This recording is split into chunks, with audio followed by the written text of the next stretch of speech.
The Adventures of Frank Race, starring Tom Collins.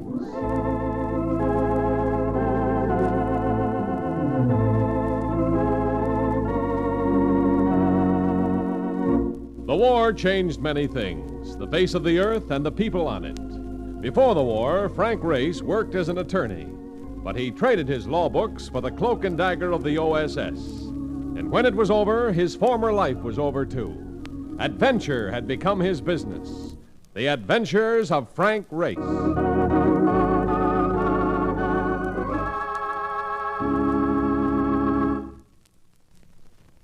Now we join Frank Race for the adventure of the fourth round knockout.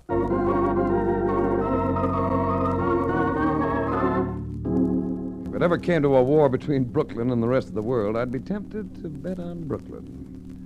Whatever they go for there, they go for with spirit, whether it be the Dodgers or boxing matches in one of the small local clubs.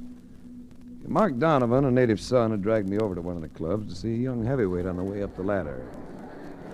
I bet you never expected to see a fight like this, Race, huh?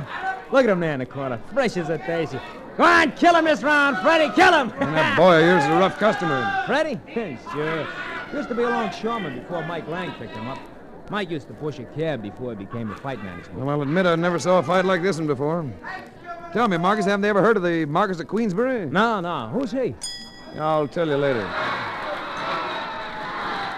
This is station WBKL, the voice of Brooklyn, coming to you from the ringside of the Red Hook Stadium. Fourth round of the main event between Freddie Natchez and Joe Kenny. Freddie has had things all his own way tonight. He's moving into the center of the ring, and Kenny's backpedaling. Oh, Freddie moved in fast and caught Kenny with a straight left jab. Kenny is back on the ropes, and Freddie's pounding him with rights and lefts. On into La Panza, Freddie! To La Panza! Kenny twists away. He's mighty tired, though. Freddie's shuffling after him. He intends to finish it in this round. And another right and left to Kenny's midsection and a left to the side of the head. Freddie's had that right hand cocked. He's looking for a Sunday punch opening, and there... Oh, Kenny ducked away and flicked the light left into Freddie's face. Didn't seem much of a punch, but Freddie's backing up a little. He's falling. Freddie Natchez is down. The referee's counting. 5, 6. Hey, what a palover. Come on, get up, you bum. Take it easy, Mark. He threw the fight. Who's he kidding? Let's get out of here. I want to go back to the dressing room and see Mike Lang. Oh, boy, will he be sore.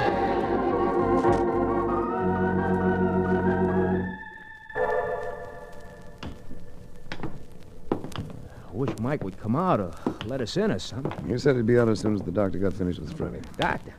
What's that Palooka need a doctor for? He was hardly hit. Well, it didn't seem as though he was, but I don't know, Mark. It was a funny fall. Ah, that wasn't no fall. It was a dive. He went into the tank like Esther Williams at the... Oh. Hello, Mike. Tough break, fella. Yeah, Mark, yeah. That double-crossing... I like to go in and slug him myself, but... What's the matter, Mike? Oh, come on, don't take it so hard. He's dead, Mark. Freddie's dead. Dead? Well, it didn't seem like much of a punch, Mike. It wasn't. That isn't what killed him. He was poisoned. Poison? So the doc says. But I don't know. I don't know how. Who was around him before the fight? Nobody but me. I was the only one with him for the last 4 hours, right up until the time he climbed into the ring. Afraid I'm in a jam. Did Freddie have any enemies, Mike? Who doesn't? Well, I mean, is there anybody in particular who might have wanted him out of the way? Was there anything unusual about this fight? Well, there was a lot of betting, Race. Too much for a small club bout. It means that somebody might have made a big killing. Yeah, but who? Wasn't one of the big plungers. Most of them bet on my boy. Any particular gambler around here goes for nothing but sure things? Oh, yeah. Benny Sloat, but he's clear on this one. I saw him bet $1,000 on Freddie just last night. Race, I know you get big dough for your work, and I ain't got that kind of money, but... You're a friend of Mark's, that's good enough. Oh, what are we going to do, Race? Well, let's look up the sure thing boy, Benny Sloat. You know where he lives? Yeah, sure. He's got kind of a mansion up in the hills off Grand Central Parkway. Ravine Road. You better drive me up there.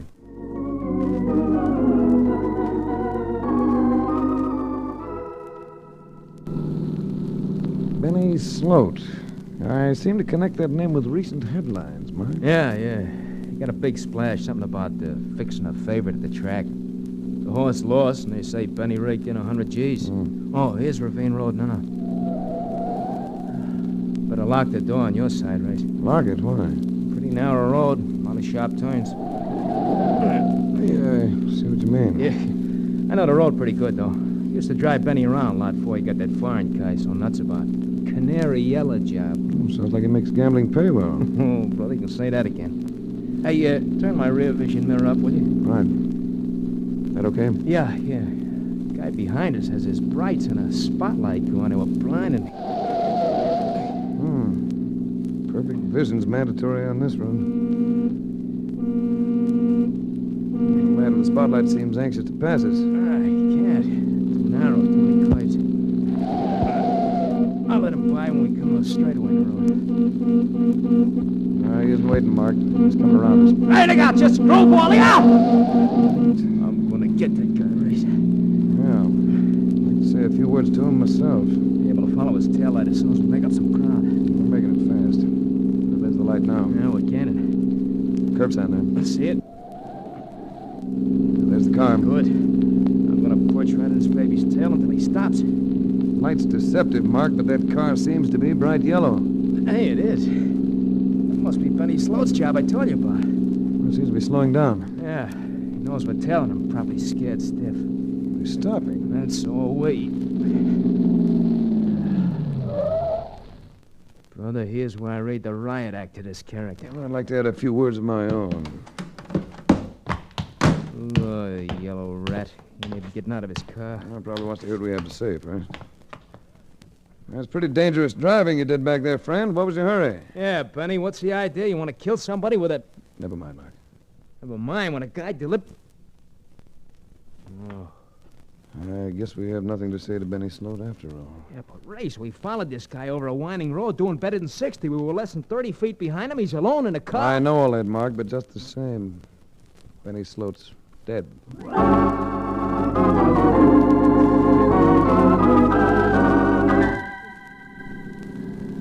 Look, Race, maybe we ought to call in the cops. Now, they'll come in soon enough.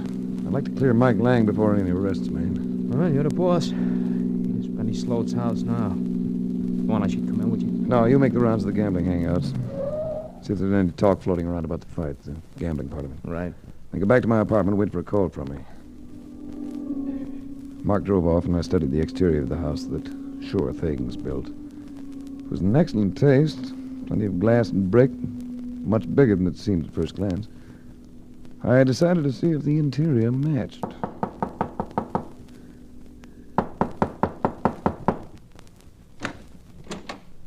Yes?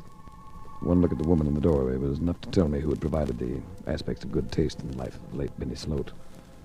Fashions from Paris had taken care of her dress, but they didn't come close to what nature had provided for the filling. Here was a woman no man could ever whistle at. It takes breath to whistle. May I help you? Is this the Sloat residence? Mr. Sloat isn't home. No, he's as close as he'll ever get, though. May I come in? Well, I'm not selling anything, really. I just want to discuss a dead man I found up the road. Come in. She snapped the light on as we went into the living room. But the room wasn't empty. 2 glasses were on the coffee table in front of the fireplace, and a slightly balding man was sitting stiffly on the divan. Mr. Race. Frank Race. Mr. Race, this is Mr. Honigman. A pleasure, Mr. Race. Hello. Mr. Honigman was just leaving. Yes, I was just leaving. I'll send you the statements in the morning, Miriam. Mr. Honigman is our investment counselor, Mr. Race. Oh, very interesting business. Oh, rather dull, really. Facts and figures. Most people just aren't cautious enough to handle their own affairs. Does anybody have a match? Allow me, Miriam. Look out, you clumsy fool! There. It's out. No harm done. Burn yourself, Honigman? No, the whole book of matches just flared up in my hand. Well, it's a bad habit folding the cover over behind the matches. Yes, stupid of me. Well, good night. Good night. Good night, Honigman. Now, Mr. Race. I was driving along your road with a friend. A man in a yellow car almost drove us off the road. My husband? An exceedingly heavy man, about 50. Not heavy. fat, and 55. But you're... 22, Mr. Race. We followed Mr. Sloat. When we reached his car, he was dead. I could still use a light for this cigarette. What makes you so emotional, Mrs. Sloat? I asked you for a light, Mr. Race. Of course. Here you are.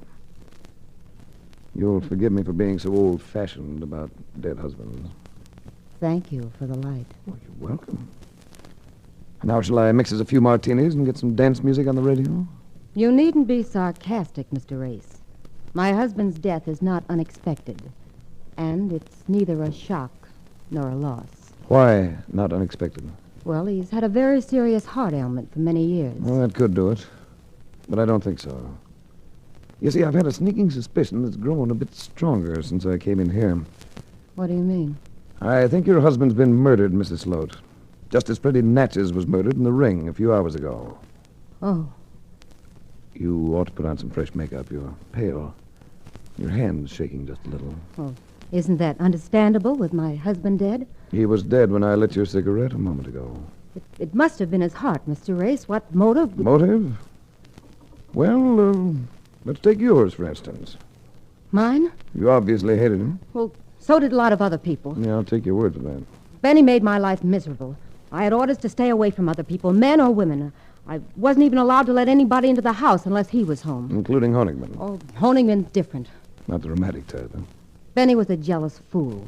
I think that's a story you'd better tell the police. I think I can convince you that that isn't necessary, Mr. Race, if you'll give me the chance. There's something I'd like to show you. What? It's in this drawer over here. Does this convince you, Mr. Race? An automatic pistol.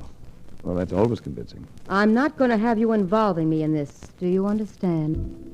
An automatic demands a lot of respect and complete attention. But mine was distracted momentarily by a movement outside the window.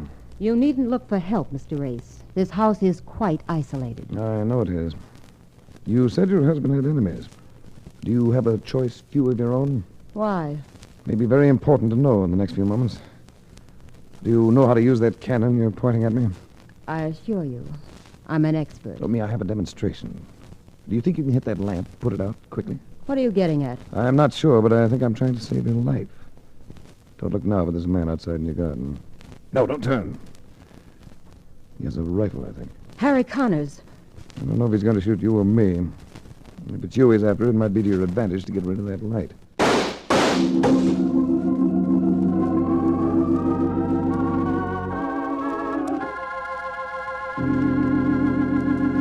We'll return to the adventures of Frank Race.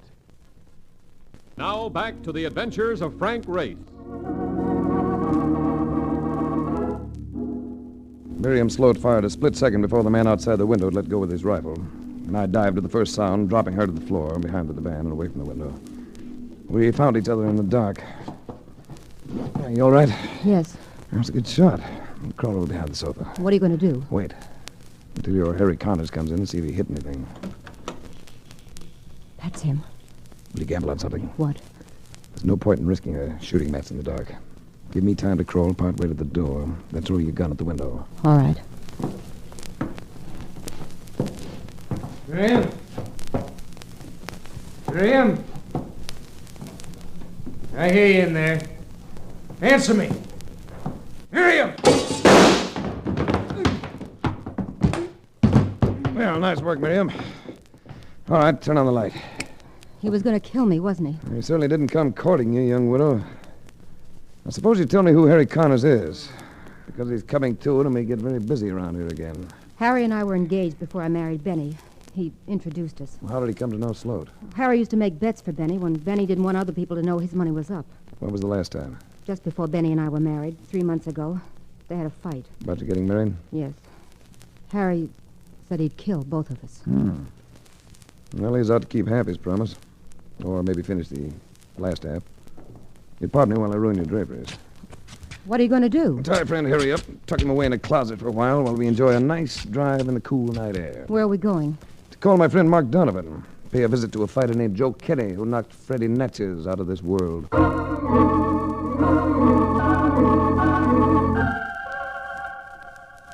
Is Kenny's joint right here? Good. You and Mrs. Sloat take a few turns around the block. I want to talk to Kenny alone. Right, Race. Yell if you need me, huh?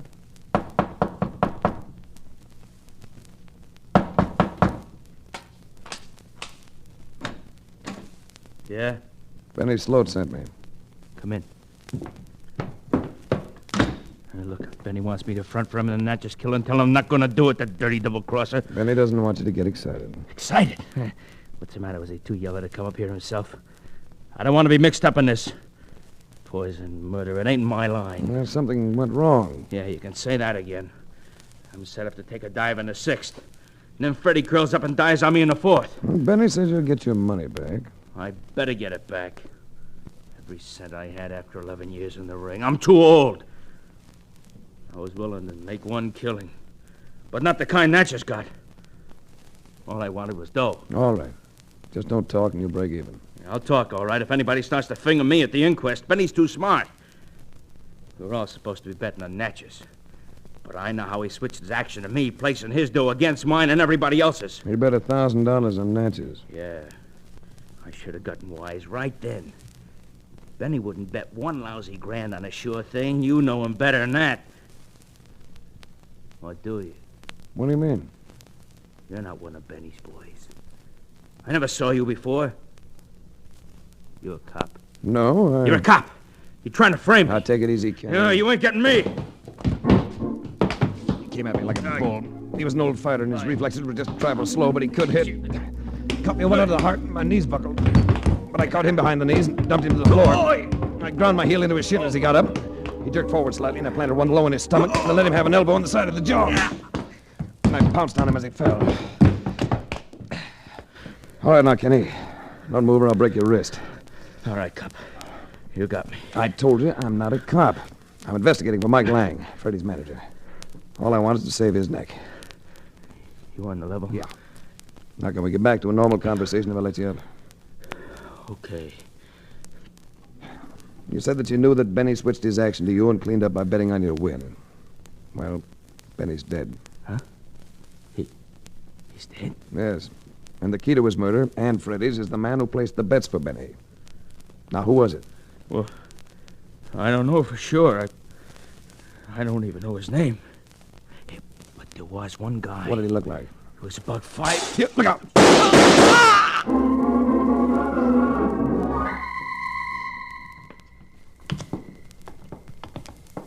Did you get anything out of Joe Kenny, Race? Somebody shot him while I was talking to him. Holy cow. And look at you. You look like someone's been using you for a drum. I'm all right. Where's Miriam Sloat? Want to make a phone call at the all-night cafeteria on the corner, and so did I. We'd better find her. I want to run back to her house, check up on Harry Connors. Connors was the reason for my phone call. I thought I'd see what I could dig up about him. What'd you find out? Well, he was a betting commissioner for Benny Sloat, see? But you know what he used to be? He used to be a pharmacist. Now, ain't that interesting? Since Natchez and probably Benny were poisoned, very interesting. Here's a cafeteria. Well, I can see the phone booth through the window. It seemed to be empty. Wonder where she went. There she comes, from around the corner. Looking for me? Yes. Who did you call before? Bill Honigman. You met him at the house. Oh, yes. I thought you might want to examine my husband's books or ask Honigman about his recent business dealings. It might be a good idea. First, I think I'll call on Freddie Natchez's wife. Under the circumstances, I'm sure she won't be sleeping. Did Kenny give you any information? It's time for you to have another cigarette. Somebody shot him while I was talking to him.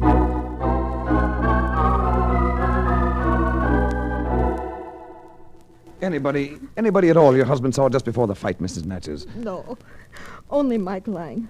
But Mike wouldn't hurt Freddie. I know it wasn't him. You know it and I know it, but the coroner's jury won't.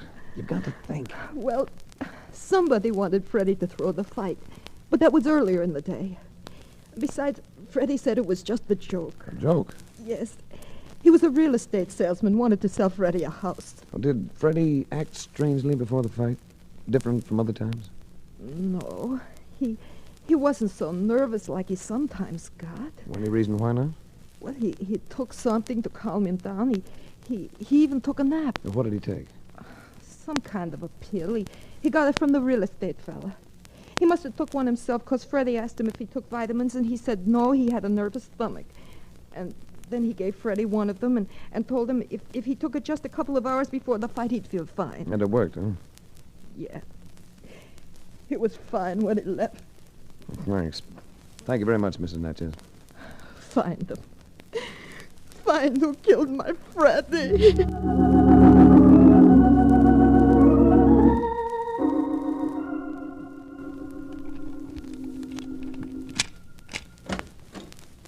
Come on in. In a moment. You stay outside, Mark. But don't wait in the car. Stand over there in the bushes. Right? Well, Race, are you coming or not? Be right there. I got you. Go ahead. Where's Mr. Donovan? He had to leave. I didn't hear the car. He probably carried it to avoid waking the neighbors. You go out of your way to make it obvious you don't like me. But I do. I like you very much. Well, you don't show it. I feel so alone, Race. I need somebody to hold me and baby me a little. That could be an invitation. Other men would like to have me in their arms, Race. She came closer. I reached for her. For a crowded city or a desert island, she'd have been the perfect companion. There'll be more for us, won't there, Race? We'll meet again, won't we? Away from all this. Of course we will. After Benny's funeral, we can meet nights at the cemetery and hold hands as we sit on his tombstone. You... Careful now, Miriam. There's a gentleman present. Honigman! I'm sorry. This is embarrassing. I got here and nobody was at home. I must have dozed off. Were you spying on me? No, I dozed off. Well, Mr. Honigman left evidence of his presence in the entry hall. His raincoat, hat, rubbers. I catch cold easily, Mr. Race. I know it must seem silly to you when there's no sign of a storm. Race, look. The closet. Harry must have... He's gone. I noticed that when we came in. Aren't you going after him? The police can pick him up later. Well, I hope he's innocent. I'd hate to see him... Still sentimental about Harry. That's nice. Even if you aren't engaged anymore. No, or maybe you will be again with Benny gone. Huh? You were engaged to Harry Connors? Yes, Honigman, didn't you know? She threw him over to marry Benny Sloat. Of course, Benny was older and fat, but he did have money. Maybe she'll go back to Harry now. Yes. Maybe she will. Of course, she might marry somebody else with money, temporarily. Some fellow who might have made a big killing on a betting transaction. That's possible. I'm sure Mrs. Sloat's romances don't interest me. Mrs. Sloat? Don't you mean Miriam? You're on better terms than that. Now, tell me, Mrs. Sloat, wasn't Harry Connors your investment counselor before Honigman took over? Yes. Why? Because Connors used to place your husband's bets. And if Honigman took over the job, he's the one who placed Benny's bets for the fight last night. Are you accusing me of killing Sloat? Yes, and Natchez. Then you're a fool. Because whoever killed them also killed Joe Kenny. And I can prove I was in my hotel when Kenny was killed. Who told you Kenny was killed? Miriam told me when she called to ask me to come over here. Oh, that's too bad. Because I didn't tell Miriam until after she had called you. Honigman, you fool. Miriam, I didn't know. Fortunately, I didn't rely on you, Honigman. No, Mrs. Sloat still has her automatic. Mm-hmm. And this time it won't be the light bulb I hit. Yeah, before you pull that trigger, Miriam, I might warn you. You're in for a deafening silence. I opened your purse and emptied the gun while we were driving back in the car. What? Why? Drop it! It was loaded. Oh, my arm. Honigman, you let him get away. Not far. Hold it, Junior. Hold it. I said, let go of me.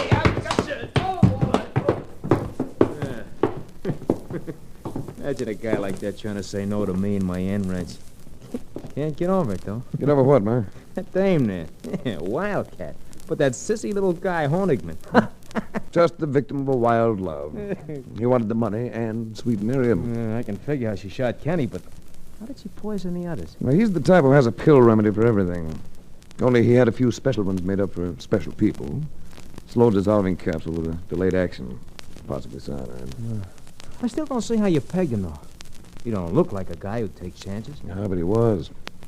It always shows in some way. With him, it was the way he carries matches. He didn't follow his usual behavior pattern. Oh, what do you mean? He bent the cover behind the matches and they caught fire. A careful, conservative person wouldn't do that. Oh, what do you know? I better call the police, Mark. And call Mike Lang, too. Tell him he can go to sleep now.